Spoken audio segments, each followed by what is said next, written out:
Welcome to Would I Lie to You, the show with naked truths and well-dressed lies. On David Mitchell's team tonight, a presenter and author of The Thursday Murder Club. When it came out, I went straight down to my local bookshop and used their Wi-Fi to order it online. It's Richard Osman. Hiya. And a comedian who's originally from the town of Newcastle in Australia. It's just like our Newcastle in that nobody wears a coat in January. It's Kendall. And on Lee Mack's team tonight, one of Britain's favourite poets, whose new book is called Up in the Attic. I didn't understand it. It was a bit lofty for me. It's Pam Ayres. And an actor whose co-star once punched him in the face during filming. Rest assured, that kind of thing almost never happens here. From Ghosts, it's Kiell Smith-Bynoe. We begin with round one, Home Truths, where our panellists read out a statement from the card in front of them. Now, to make things harder, they've never seen the card before. They have no idea what they'll be faced with. It's up to the opposing team to sort the fact from the fiction. And Richard is first up tonight. 2 years ago, after losing my keys at a fancy dress party, I had to break into my house while dressed as Darth Vader. These two. Ooh, OK. I want to know about the costume. Was it a good one? It wasn't bad, actually. It was from a shop. It wasn't homemade. Right. There's not many things I can do as fancy dress. I can do Frankenstein, and I can do Darth Vader, or I can do two children standing on each other's shoulders wearing a raincoat. How did you get in? Do you know the bathroom window on the ground floor? No, I don't know the house. Well, there, essentially. What, you squeezed in, you, through a bathroom window? You know what, Rob? I used the Force. I mean, you used a hell of a force. So what, not the little window, you mean the whole big bathroom window? It's a sash window, yeah. And I've done it before. I went under it with a little piece of metal that's by the bins. It's an old school ruler, which I've always kept there. A school ruler of Herculean strength, then, I should say. No, you know the metal ones, like technical drawing. OK. By the way, it's no longer there now if anyone does go round to my house. And what about the party now? Which other characters? Were there any other Star Wars characters at the party? Yeah, and this is genuinely true. Someone else at the party was a Darth Vader, but in... But you towered over him. He would have felt like a pathetic Vaderette. Was he how enfeebling to be the small Vader at a party? Was he smaller than you? Take a wild guess, Lee. What about the voice? Did you attempt to do it for fun at the party? Could you give us a demonstration? OK, yeah, of course I could. So I would say, for example, I know what Luke Skywalker got for Christmas. He got a Sabutio. Was he doubling as a minicab driver? He got a jigsaw puzzle. And he got a football. And everyone would say, how do you know that? And I would say, I have felt his presence.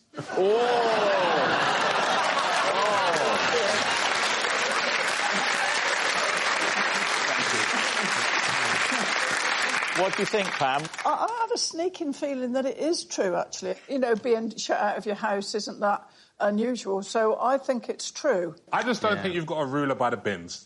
I mean, a man who puts a ruler by a bin puts a key under a brick first, doesn't he? You know what I mean? Not necessarily, because the key thing about the ruler by the bins is that it's knack needed. A key is no knack needed. Yeah, Are you speaking English? No. Yes, yeah.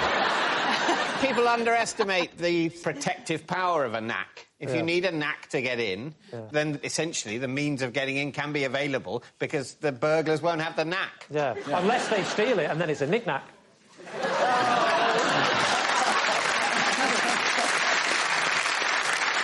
Right, what's it going to be? We'll say it's a lie. You can say it's a lie. OK, Richard, Darth Vader through the bathroom window. Truth or lie? It was, sorry, Pam, a lie. It's a lie. Richard didn't break into his house while dressed as Darth Vader. And next up is Pam. Oh, OK. I once did a parachute jump just because I fancied the instructor. David's team. When was this? It was in the 70s. So how did you meet this instructor that you fancied? Oh, because a family member was a skydiver. And in the process of watching him skydive, I met the instructor and felt an immediate magnetic attraction. So this... I thought you were going to say I fell for him. I did, but I'm a poet, you know, so I like to embellish. Oh, that's true. I just like to go for little puns. Yeah. Oh, I fell for him. I fell for Sorry, it. sorry. I'm not used to you see.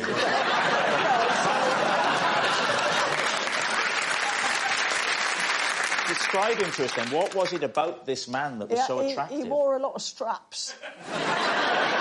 Oh, hello. All right. And what is it about a man in straps that you like? Well, I don't know. There's something sort of dark about straps. I don't know. You know, he had these straps and the sort of around the groins and everything, and he did it. Whoa. I wasn't expecting this, Pam. I'll be very honest. Do you recall his name, Pam? Yeah, Doug. Doug. This is the Vale of the White Horse accent, of which I'm exceedingly proud. So how did you take it a step further Well, with him? I volunteered to learn how to parachute jump. Yeah. And did you have to have straps as well? Oh, indeed, I did. Are you strapped to Doug as well? Because I've done this. No. And you're on the front. Well, I was, like a little baby in a papoose. Oh, no, this was... No, Lee, it was lovely. I've never felt so safe. Which way were you facing? Or facing away. All right.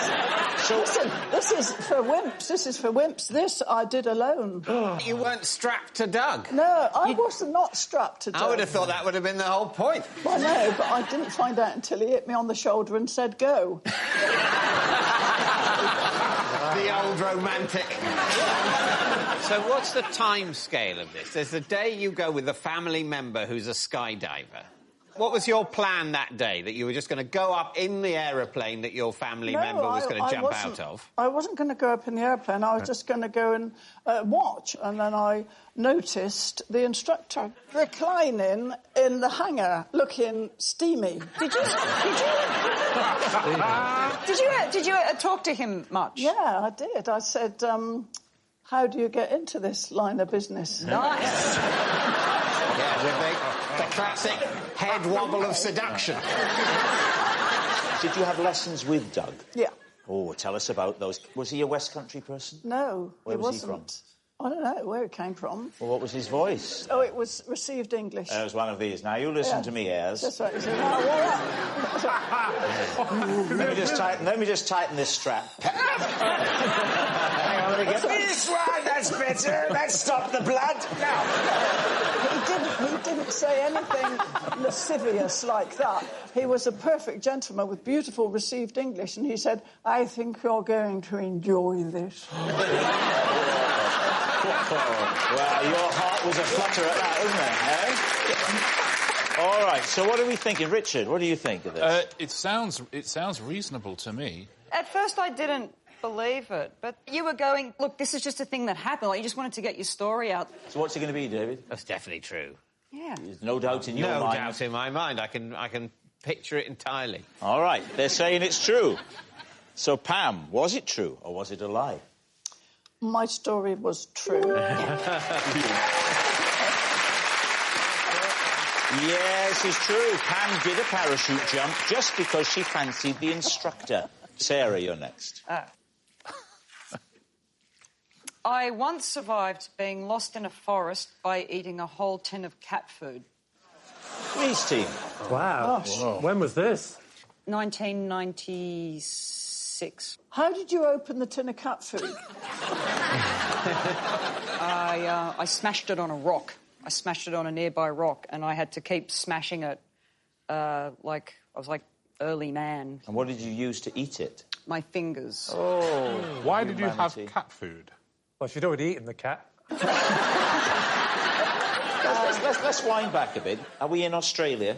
Yes. Which part of Australia are we in? It was about 7 hours out of Sydney. I was at university and I went to a college where there was this thing where they would do pranks on the freshers, and then a group of older students dumped us in the forest This is quite traumatic. It's like the Hunger Games, isn't it? But with cat food. They gave you the cat food? They gave us cat food. To survive off? To survive. How long before you start eating cat food, then? How long have you been in the forest? But it was a couple of hours. You're eating cat food after 2 hours? I was expecting this to be in at least like days even. There you go, like a couple of days. Day 4. That'll be my estimate. Hour 2, and we give in. How long were they intending to keep you in this forest? We had to find a way back. We had to hitchhike back to the city. Well, we tried walking, but Australia's much, much larger than it is on my map at home. That's right. Wow. What do you think, Pam? I think it's true. Yep, I do. What about you, Kyle? No, I don't believe it. No. Lee? Yeah, she's got the eyes of a traumatised woman. I'll go with Pam and say it's true. All right. Sarah, is it true or is it a lie? That story. Yes. It's true. It's true. Sarah did eat a whole tin of cat food. Our next round is called This Is My, where we bring on a mystery guest who has a close connection to one of our panellists. This week, each of Lee's team will claim it's them that has the genuine connection to the guest, and it's up to David's team to spot who's telling the truth. So please welcome this week's special guest, Lee.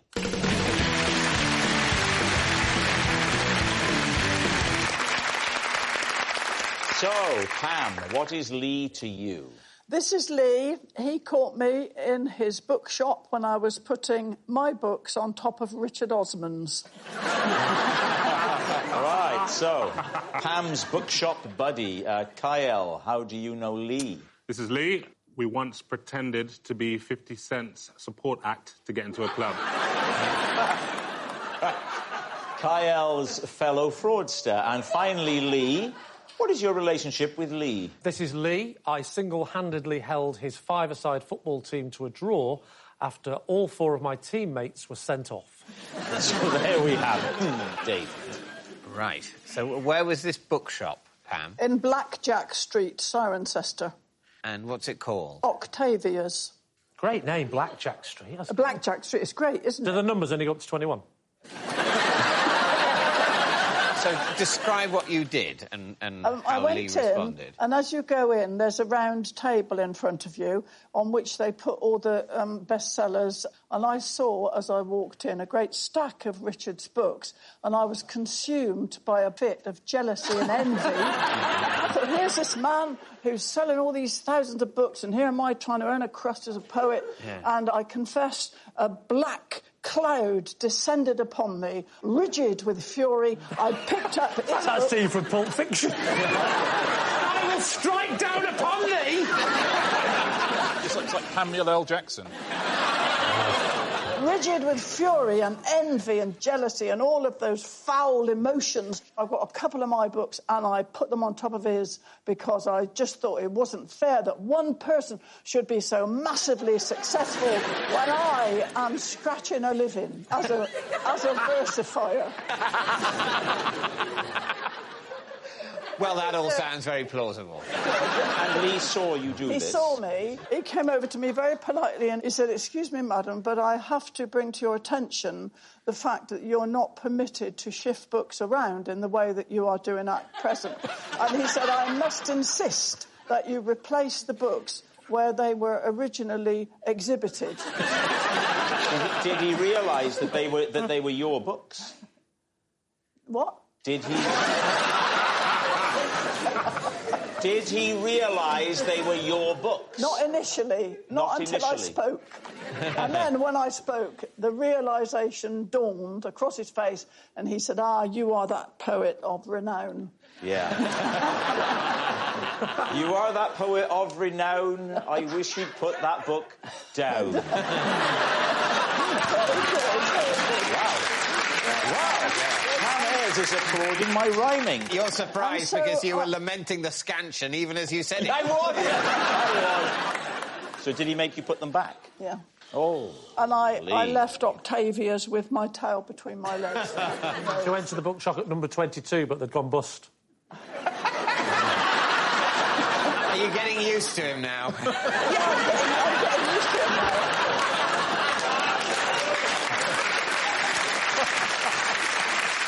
Who would you like to quiz next? OK, Kyle, tell us your story again, please. So we pretended to be 50 Cent's opening act to get into a club. OK, what was the club? It was... I don't remember the name of the club, but it was in the Arcadian in Birmingham. And that night, 50 Cent, who is... I mean, I'm not great with music, as you know. He's a rap star. Yeah, is that right? Yeah. He's what happened when Dollar split up, essentially. So he was playing in Birmingham that night, and people will be thinking there'll be a lot of his team around, and so it was a plausible thing to say. So Lee was our manager. We were from New York, and he was telling them, like, listen, I've got these guys. They weren't going to come out tonight because they were going to be tired after the gig, but they've actually decided that they do want to come and shake a leg, and we've heard that this is the best club in Europe. So... We've heard that the best club in Europe is in Birmingham. Yeah. So did they ask you anything? So did you put on a New York accent? Well, Lee was doing the chatting and talking, and it was like, listen, I've got these guys, they've come from New York. Look, here we go. I will be the bouncer. you be Lee trying to get into my club. We let him do his thing, and then every now and then we'd be like, hey, yo, we getting in or what? And just like, sir, please. I'm just trying to get in with my friends. Sir, please. Now, appreciate you've had a difficult night. Put yourself in my shoes. Like, where are you from? Like, I'm from Birmingham, you cheeky devil. Now, if it's a quiet night, you can come in. Right. Night. What? If it's a quiet night. Why have you got your granddad with you? What's he doing here? Tell us about your band. I mean, what sort of band? Love a bit of music, mate. Yeah, we do, like, rap music or whatever. What part of New York are you from, sir? Brooklyn. I'll tell you what, it's breaking the rules. We're going to let you in. All right? I appreciate that. I'm with him. Can I come in? I'm sorry, sir. We have an over-70s night every Sunday. Can I come in? You can definitely come in because tonight is bondage night.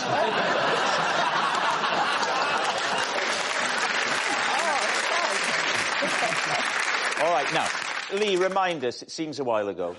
So, this is Lee, and I single-handedly held his five-a-side team to a draw after all of my players were sent off apart from me. What year was this? This was about a year ago. And what was it about this match that caused your teammates to be sent off? What sort of people are you playing football with? They were all different reasons. Please tell us. Well, the first one was sent off for dissent. Who was that first person? First person was Jeff. Jeff. What does Jeff do for a living? Jeff. How do you know him? He's a bin man. He's a bin man? Yeah. Is he your bin man?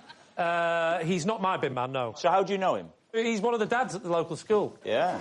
Then someone was sent off a few minutes after Jeff. Who was that? Ron. Ron? Ron. Oh, no. Why? Well, Ron went in with a two-footed tackle. No. A two-footed tackle? Yeah, and he has got one leg as well, which is really weird. But he did it twice. So... How do you know Ron? Postman. He's a postman, is he? I know he is. Is he your postman? He's not my postman, Not your postman? No. So how do you know him if he's not your postman? Well, I just know him from the local school. He's one of the dads. Ah, OK. And who's the third thug? Why don't we say the next two were sent off together, shall we? The next one to be sent off was Rob. Rob? What does he do for a living? He's actually a butcher. A butcher? Yeah. Is he your butcher? No, he's not my butcher, no, I'm a vegan. So how do you know him, then? He's next door to the veg shop. And so you've naturally got to know the shopkeeper of the shop next door to where you buy all your vegetables. Yeah, I go and buy my vegetables, and I always look in and I'll always give him a, that's cruel! And off I go. So we get to a point where Jeff, Ron and Rob have gone. It's just you and another person. Now, who's the other person that you're relying on? Adrian. Adrian. Yeah. Now, what does Adrian do? He's actually lost his job. Oh, no, but what did he do? He was a butcher, a postman and a bin man. Must be quite hard for him, then, to be around the other guys, the memories. Well, yeah, but, you know, they were bras. Sorry? Oh, memories, sorry. Yes. And what was he sent off, then? Well, he was sent off for time wasting. Yes, because obviously, think about it. You're 8-0 up at half-time, you get a man sent off, and now it's 8-1, and then it's 8-2, and then it's 8-3, 8-4, 8-5, 8-6. We're down to 2 players, there's only a few minutes left. What are you going to do? You're going to time waste. What was he doing to waste time? He went for a Kit Kat. What was the name of the team? Fish Alive FC. Fish Alive FC. 1, 2, 3, 4, 5. Once I caught a fish alive. Oh, that's good. Really good. All right, we need an answer. So, David's team, is Lee Pam's bookshop buddy, Kiell's fellow fraudster, or Lee's football friend? Well, I don't believe Lee. Why? Because of all of the details. I think it is Lee. You think it is I Lee? agree. Yeah. I think Lee has done a Lee thing of making the story kind of like... Yeah. There's stuff Right. that didn't happen. Right. But I think the guts of Lee's story... Yeah. I do. It just feels... So, Yeah. well, for example, the professions of your team. Yeah. Were they really a binman, a postman, a butcher, and an unemployed former binman, postman, and butcher? OK. Is that true? No. No. No, it's not true, David, because that would be ridiculous. I don't actually believe it was Lee. That was... You don't Don't you? believe? Who do No, you of believe? course not. Well, it could... I've No, but the lost point my is it mind. could be Lee. David. Yeah? Probably not Lee. Are you giving me a clue? I'm worried you're having a breakdown. Richard, what about Pam's story? People do it a lot. People put their books in front of other people's books. I absolutely get it. No way is Pam Ayres being disrespected in any bookshop in this country. I think you're right. And I thought that the Brooklyn accent was absolutely terrific. So did I. Yeah. Let me just say now, I might have given the impression that I was ruling out Lee. And while on many levels... What sort of mind games are you playing? You say you want to help me, and then you do this. I still think it's Lee. Honestly, You think it's I still Lee? think it's Yeah. Lee. I agree with Sarah. OK, David, you're the captain of that team. You're the leader of that team. What are you going to say? Kiell, every day of the week. Yes, I think it's probably Kiell. OK. Lee, would you please reveal your true identity? I'm Lee, and I helped Kyle get into a club. Yes, Lee is Kiell's fellow fraudster. Thank you very much, Lee. Which brings us to our final round, quickfire lies, and we start with... It's David. Possession. Right, now, there's a box under the desk, David. First of all, pop the item onto the desk. Once you've done that, would you please read the card? OK. This is my penguin. When I used him to play a prank, it got out of hand. Wow. So what's the story, David? What happened? Well, this is a penguin that must have come out of a cracker. And I put him in the garden, sort of hiding him, and took a picture in order to pretend that I had spotted a wren. To pretend to who? To my wife. That was my aim. And what did she say? She took it at face value. How old is your wife? Why were you pretending that you'd seen a bird in the garden? It was a rainy weekend day, and it was the day where people are invited to count garden birds. A big garden bird watch. Is that what it's called? Yes, That sounds indeed. like a very good name for it. Right. Yeah. You're a big fan of birds, aren't you, Pam? Does that look anything like a wren? It does not remotely resemble a wren, because a wren is a little brown bird, quite a boring little bird with a sticky-up tail, whereas that is a plastic penguin with a white bib and a key sticking out of its back. It was a poor photograph. It was a Was grainy... it deliberately poor? Yes. I didn't really expect to be believed. I don't think... Oh, good, because we don't believe you. I don't think my wife looked very carefully at the picture. Did she just glance quickly? Yeah. And then what was her reaction? Her reaction was that she sent it to the street WhatsApp group. Are you quite a prankster around the house? Not usually, but I have occasionally attempted to amuse. Well, never in my presence. What do you think, Kiell? I'm going to say true. You say true? Yeah. And what about you, Pam? Yeah, I think it's the sort of thing somebody would do for a laugh. And you think that Victoria Corrin-Mitchell, one of the most erudite, sharp brains around... Would marry him? Would marry him.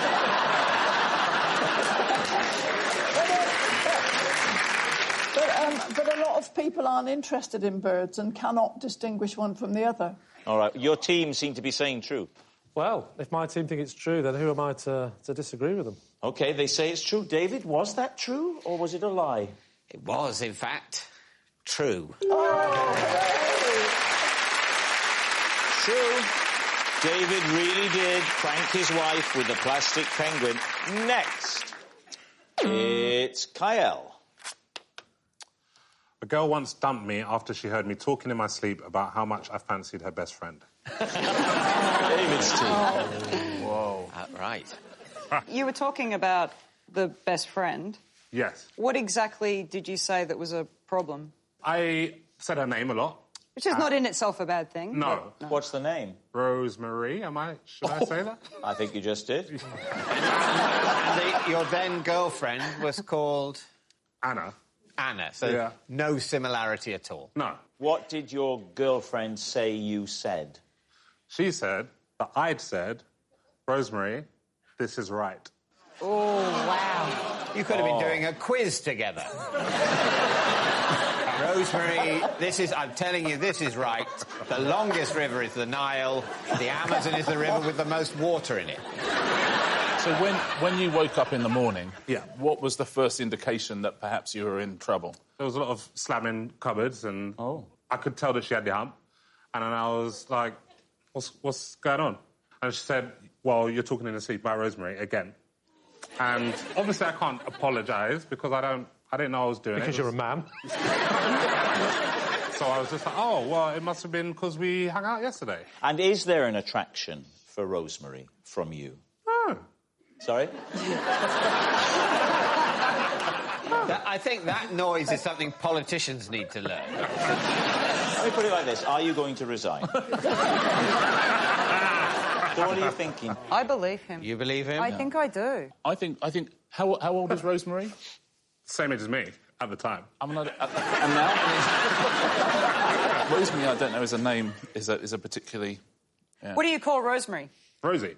Well, then I would have thought he would say Rosie. I was dreaming. I was asleep. People are very formal in their dreams, aren't they? I think that trips it up. Oh. This is difficult. That's... I'm going to go lie. I'm going to go lie. Right. They're saying it's a lie. Kiell, truth or lie? Oh, no. It is a lie.